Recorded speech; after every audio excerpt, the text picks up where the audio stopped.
Hello everyone, ready for a new story? Don't forget to subscribe if you like our work, please.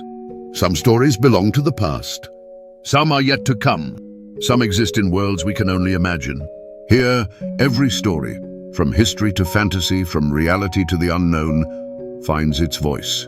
Welcome to Echoes Beyond Time. Before we begin, remember the rise of the two lamps, Iluin and Ormal, their radiant age, and Melkor's brutal attack that shattered them. All of that has already been told. If you want the complete tale of the world's creation, the music of the Ainur, and the rise and fall of the lamps, be sure to watch our first video on the channel. Now it is time for the second chapter, the story of what came after the lamps fell. The story of refuge, renewal, war, and awakening. The story of how the world began taking the shape we recognize in Middle-earth. When the two lamps crashed into the newborn world, Arda shook to its core. Light fled, oceans boiled, mountains cracked. What remained was a land half drowned, half ruined, and entirely scarred by Melkor's hatred. The Valar realized they could not rebuild the world in the center of Arda. Not yet. So they retreated west, across dark seas and broken continents, until they reached Aman, the most blessed region of the world. There, upon a wide, untouched plain, they founded the land that would one day be spoken of in whispers, Valinor. They shaped its plains and rivers. They carved the Pelori Mountains, an impossibly tall wall protecting their realm from the shadowed east. Behind that wall, they built the shining city of Valmar, where each Valar raised a dwelling cast from the essence of their own nature. But without the two lamps, even Valinor stood in half-darkness. The world needed a new source of light, and that is where our true tale begins. Grief weighed heavily on Yavanna, mother of all growing things. The lamps had shattered, forests had drowned, and many creatures she hoped would fill the world were gone before their first dawn. She went to Manwë and said, "Let me bring forth a new light, one that cannot be toppled by iron or hatred." Manwë listened. He called for Varda, the Lady of the Stars, and Nienna, the Lady of Compassion, whose tears heal the earth. Together beneath the open sky, on a small green mound before the western gates of Valmar, they wove the greatest act of creation since the world's beginning. Nienna knelt and let her tears fall into the soil. Varda gathered shimmering echoes of ancient starlight, and Yavanna sang, a song drawn from the first music of creation, deep, resonant, and filled with longing for a world unbroken. From the soil nourished by tears and song, two shoots emerged. Slowly, gracefully they rose. The first, silver as starlight on water, grew into Telperion, the elder tree. Its leaves were a pale silver on the surface, and dark beneath. Its dew, shining cold and pure, was gathered into silver basins. Its light was cool and soft, yet impossibly radiant. The second, golden and warm, grew into Laurelin, the younger tree. Its leaves were edged with gold that glowed like the first day of creation. Drops of golden light fell from its blossoms like radiant honey. The two trees alternated their radiance. When Telperion reached its full silver light, Laurelin was dim. Then silver faded, and golden light began to glow. At their meeting, when both lights softly mingled, Valinor shone with a beauty beyond mortal words. These cycles became the first calendar. The years of the trees had begun. Valinor flourished. But Middle-earth lay dark, quiet, and dangerous, and in the far north, Melkor was already stirring. While the Valar healed Valinor, Melkor retreated to the distant, frozen north of Middle-earth. There he carved caverns into the bones of the world and built Utumno, a fortress of unimaginable depth. Utumno was not a castle. It was a nightmare continent beneath the earth. Caverns the size of cities, pits of fire hot enough to melt mountains, chambers of ice so cold they froze stone, spirits bound and twisted into shapes of terror, creations born of cruelty, beasts, monsters, shadow things. And because one fortress was never enough for his hunger, Melkor raised a second citadel further west, Angband, the Hells of Iron. There he placed Sauron, once Emir of Aule, now the master of deception and Melkor's most faithful lieutenant. Middle-earth lay in twilight and fear. Creatures vanished, forests grew silent. Strange shadows moved in places untouched by wind, and all of this was preparation. Melkor wanted the children of Ilúvatar for himself. He knew they were close to awakening. Inside Valinor, under the radiance of the trees, Varda felt the world shifting. A time was coming, the long-awaited moment when the first children would awaken. To prepare the skies for them, she gathered the purest light from the silver dew of Telperion and the golden drops of Laurelin, and shaped new stars, brighter than any seen before. She set them in patterns to mark beginnings and endings. Valasirka, the sickle of the Valar, high in the north. A warning to Melkor that justice would one day reach even him. Menelmacar, the warrior constellation bearing sparks of war yet to come. Countless other stars arranged in harmonies only the Valar could fully understand.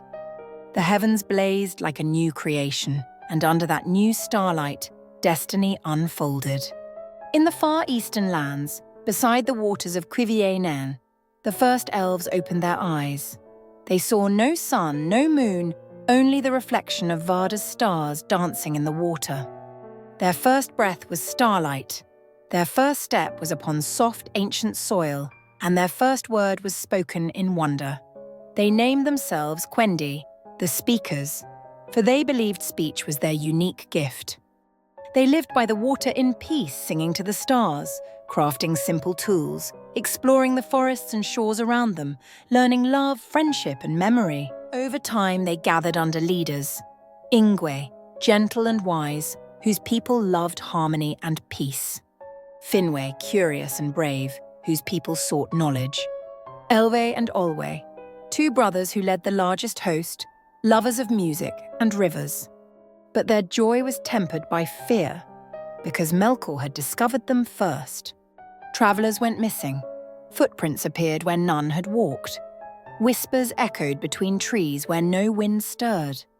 Under torture, shadow corruption, and generation after generation of breeding in darkness, they became twisted, ruined creatures. The mockery of elves. The first Orcs. And it was the moment when the Valar could no longer stand aside. Oromë, the great hunter, loved Middle-earth more than any Valar save Ulmo. He rode often across its forests, fighting Melkor's beasts. One night, beneath Varda's brilliant stars, he heard something he had never heard in Middle-earth: singing. He approached carefully, Nahar's hooves glowing silver in the dark, and he found the elves by the water, tall, fair, filled with wonder, weary with fear. The elves fled at first. They believed he was the rider of their nightmares, but Oromë's radiance soothed them. He spoke to them gently, learned their language, and saw in them a beauty deeper than any the Valar had imagined. He returned to Valinor with the news: the Firstborn are awake. The Valar gathered in council. Melkor had corrupted the world. He had twisted beasts and spirits. He had taken the first children. He threatened all elves yet to be born. It was time. Manwë decreed, "We go to war." Thus began the greatest battle of the world's early ages. The War of the Powers. The Valar marched across Middle-earth, and the world shook. Oromë led, hunting Melkor's creations with terrible wrath. Tulkas, strongest of all, ran across plains like a living storm. Ulmo flooded rivers and shattered icy fortresses. Orlë raised mountains and broke the walls of Melkor's strongholds. Manwë summoned storms that tore the sky. Yavanna and Nienna shielded living things where they could, mourning every loss. Melkor unleashed everything: legions of newly bred orcs, packs of wolves, beasts, corrupted creatures, spirits wreathed in shadow and flame. The first Balrogs. Earthquakes, storms, fire, and ice reshaped the world. At last, the Valar reached Utumno, the oldest and darkest pit in Ardar. They broke its gates. They tore through its dungeons. They descended into its roots. There, surrounded by the ruins of his own hatred, Melkor faced them. Tulkas grappled him directly. Melkor's rage was vast, but his power was scattered. spread across his creatures, his fortresses, his corruption. Tulkas threw him down. All brought forth the mighty chain Angainor forged long before. Melkor was bound, chained, silenced. He who had broken the world was carried out of Utumno in humiliation and taken westward to Valinor for judgment. Utumno was sealed. Angband survived as a seed of future evil. Sauron escaped. But for a time, just a time, peace returned. Oromë returned to Cuiviénen and told the elves, "Melkor is chained. The world is safer. Will you come with me to the land of the Valar where the two trees shine?" The elves were divided.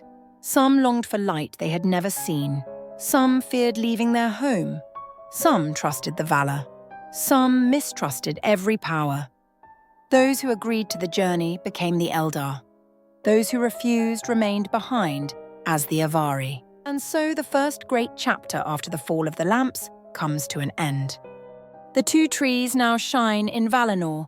Melkor lies chained in the halls of the Valar.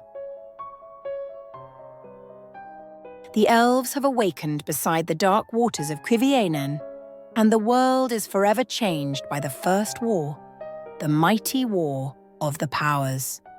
With that, we have reached the end of this part of the story.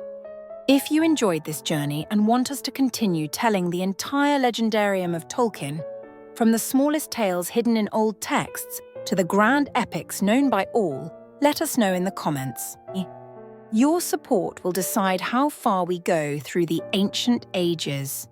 Part 3 will begin with the next turning point of the world, the release of Melkor from captivity and the quiet, creeping disaster that followed. Until then, may the stars of Varda shine upon your path. Thank you for watching. Every story leaves an echo, and this one has reached its end. If you enjoyed the journey, give it a like. It truly helps us grow. Tell us in the comments what story you'd like to hear next, from the past, the future, or a world beyond.